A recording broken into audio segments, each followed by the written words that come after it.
My name is Hemani Parmar, and I'm from St Mark's Church School. Can You Breathe is my project. The aim of my project was to find out whether students in St Mark's choir had increased lung capacity and improved lung airflow than those not in the choir. The idea of this project came to me when I saw my sister using a peak flow meter to test her lung airflow when she received her monthly allergy injection.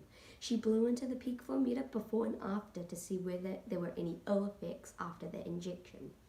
In my project, my test groups were students in the school choir, Schola and Cumbria, while my control groups were students that weren't.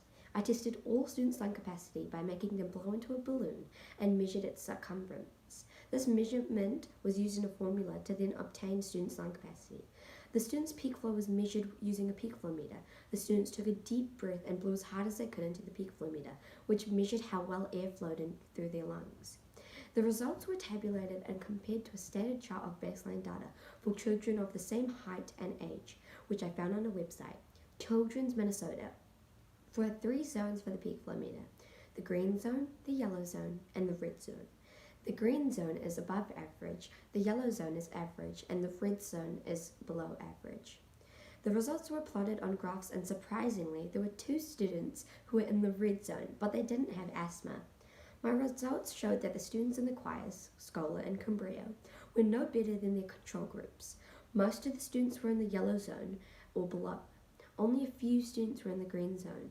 All groups showed that the airflow was similar to its respective control group. The total lung capacity was slightly better in the Cumbria group when compared to its control group. However, there was no difference in the Schola group. Something that I enjoyed in this project was that I could guess what peak flow and lung capacity each person would have. And then after I tested them, I observed my guess and the actual result, and it would be fun looking at it. I also enjoyed the students blowing into the balloon and having fun with it. I did my science fair project mostly at school, but I also worked on my project at home. I got lots of support and encouragement from my friends, family, and teachers. While doing background research on peak flow meters, I found out that people's peak flow changes every single day. To make the results accurate, I had to test the students twice, but due to time constraints, I was not able to do so.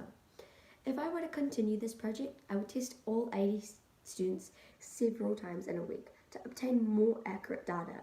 Also, I would separate the students into active and sports from those that aren't. Thank you!